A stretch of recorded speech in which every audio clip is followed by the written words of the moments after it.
IPL చరిత్రలో విదేశీ ఆటగాళ్లలో మూడవ అత్యధిక వేతనం తీసుకున్నవాడు గ్లెన్ మాక్స్వెల్. మొత్తం సంపాదన రూ100+ కోట్లు. సీజన్లు 2012 నుండి 2025. మ్యాచ్లు 141. రన్స్ 2819. Strike rate 155.15. వికెట్లు 41. Please share and subscribe for more updates. వినడానికి భారీగా ఉన్నాయా? కానీ లోపల చూడాలి, అప్పుడు నిజం బయటపడుతుంది. ఆర్సీబీ ఫ్యాన్స్కి ఫీలింగ్, మిగతా జట్లకు ఫ్రస్ట్రేషన్. 2021 సీజన్లో మాక్స్వెల్ నిజంగా man of the show. Runs 513. Strike rate 144+. ప్రతి పరిస్థితిలోనూ ఫైట్. విరాట్ తర్వాత బాధ్యతంతా మాక్స్వెల్దే.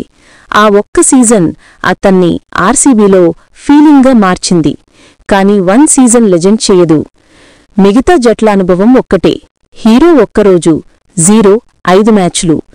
పంజాబ్, ఢిల్లీ, ముంబై అన్నింటిలో ఒకే ప్యాటర్న్. అసలైన షాక్ నింపే నిజాలు. ఐపీఎల్లో అత్యధిక డక్స్లో ఒకడు, 19 సార్లు duck. Batting average 23.89. Top middle ఆర్డర్కి ఇది అసహ్యకరంగా తక్కువ. 2024 మరియు 2025 కలిపి మ్యాచ్లు 17, రన్స్ 100 కూడా లేవు.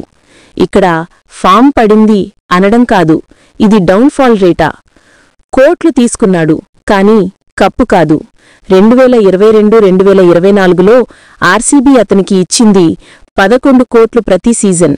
అసలే రిటర్న్ డేటా కూర్చుంటే మౌనం వస్తుంది. ఇది భావోద్వేగ విమర్శ కాదు, ఇది డౌన్లోడ్ అయిన రియాలిటీ ఫైల్.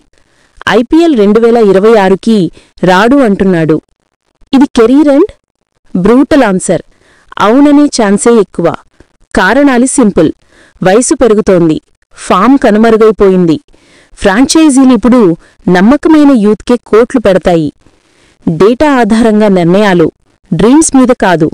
ఇప్పటి ఐపీఎల్లో టాలెంట్ కంటే కన్సిస్టెన్సీ ముఖ్యం. మాక్స్వెల్ దగ్గర మొదటిది ఉంది, రెండోది లేదు. ఫైనల్ మాట గట్టిగా చెప్తా, గ్లెన్ మాక్స్వెల్ హీరో అవ్వచ్చు, కానీ లెజెండ్ కాదు. ఒక సీజన్ మహిమ ఉంది, కానీ కెరియర్ స్థిరత్వం లేదు. ఆర్సీబీ ఫ్యాన్స్కి అతను ఇమోషన్ కావచ్చు, ప్రపంచానికి మాత్రం టాలెంటెడ్ గాని నమ్మలేని బ్యాట్స్మెన్. మాస్ డైలాగ్గా చెప్పాలంటే, కోట్లు సంపాదించాడు, కానీ కప్పు ఎత్తలేదు. బ్యాట్తో మ్యాజిక్ చేశాడు, కానీ కెరియర్తో స్టెబిలిటీ చేయలేకపోయాడు.